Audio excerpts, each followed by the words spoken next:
Hi everyone, welcome back to Studioloo. So we are here today with the last day of Release the Crafted Goblin mode, and we are going to be doing Goblin Gold as our last prompt today. I've had so much fun with this challenge. Today has been a challenge. I'll tell you about that a little bit later, but let's start with this. This is from the Magic of Trees. It's a tree, beautiful rooty tree, and this is an Alan Dart goblin from like a comic book. I really love his art, and his inclusion here is also an interesting undertaking. I'll have a surprise for you at the end of this video, and I'll explain a little bit more why. But for now, let's just ink him in. I'm doing a voiceover because for whatever reason, my video did not record sound. So I've sped it up ×2, not too fast, but a little faster. So I'm going to now just tear out this tree background to the size of a piece of ephemera that I want for a journal card that I'm going to make. And then I just want to figure out where I want to put him on here. I think I want most of the top of the tree because it has a really interesting shape. So we'll just kind of trim it down to like a nice journal card size. And I want to keep most of the tree visible. So I'll keep him off to I want to kind of nestle him in the side of this piece. So if you haven't yet guessed it, we're going to make a shaker card today so that I can put, gold bits and things inside the shaker card. So we'll just back the background onto some folder so that we have a nice base there to play with.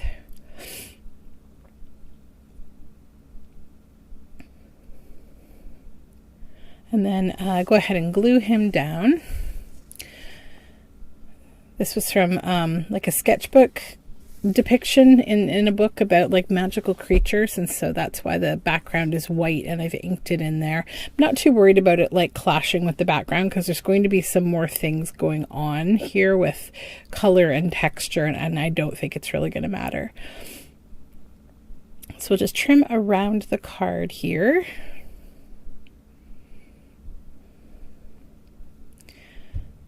Just give this a good press to make sure that it's down. And then I'm going to get this folder. So these pocket-like folders for holding paper are really great for making shaker cards because it gives you like a little bag to put your piece into. And I'm going to stitch around the 3 sides there as I'm outlining on the card so that you can see that it's now all stitched around. Now I just have to trim the excess plastic off.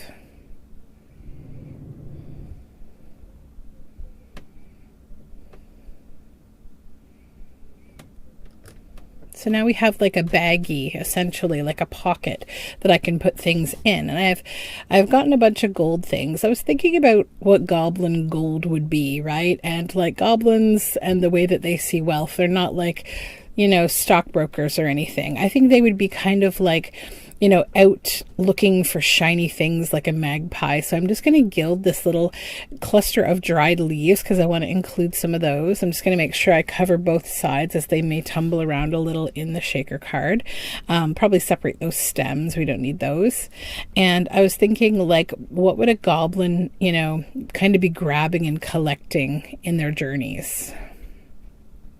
But first I want to create kind of a base nest. So I'm using some of this Angelina fiber. This is a metallic fiber. I often use it in blending wool and spinning my yarns. And I'm going to crackle in some nice little fine wispy Japanese maple leaves to give it like a bit of a nature-y feel as well as like the sparkle of gold.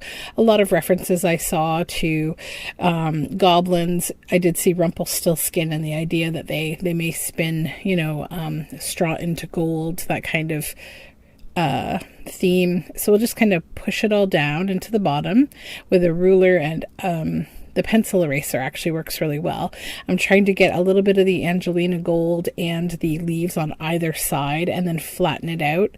It's nice and fine so it doesn't add a lot of bulk, which is great. Then I've got a couple of different kinds of gold sequins, some golden colored little dried flowers, a little shashi mirror, a key, and some Canadian pennies, and some bits of wheat, because I thought that would be kind of a nice kind of natural material.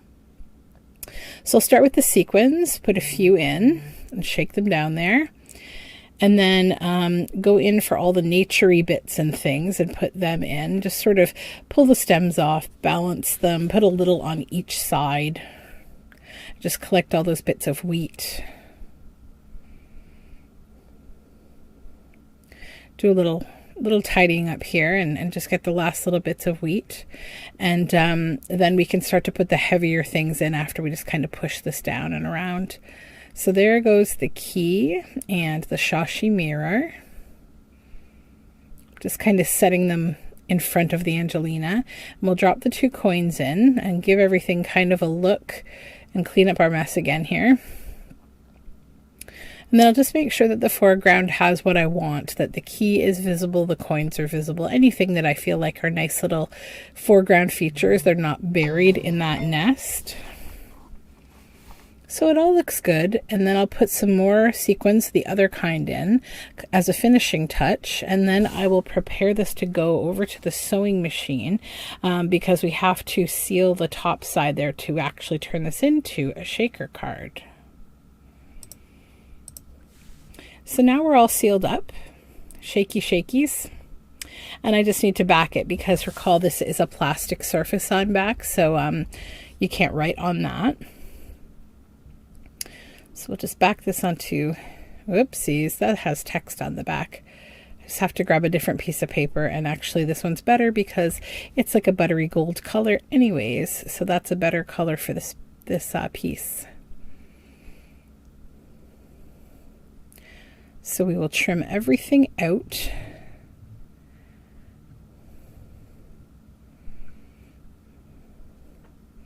Just give it a press, make sure it's all sealed.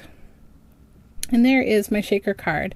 And now for the big surprise and why today's been a weird day is here's the other one that I made a little earlier with my own drawing of a goblin that I worked on. The only difference is it has some silk cocoons in there. You see those little, big cocoons inside with little holes in them. So yeah, my camera decided to be in picture mode and just take a whole bunch of pictures instead of actually take a video. So now we have 2 of these shaker cards, and I am not mad about it because they're really fun, and I think they're also just nice and different. So thank you for joining me. Thank you to Priscilla for hosting this amazing mini challenge. It was exactly what I needed right now, and while I will be sad that it's over, I am so glad I got to take part. Take care, guys. Bye.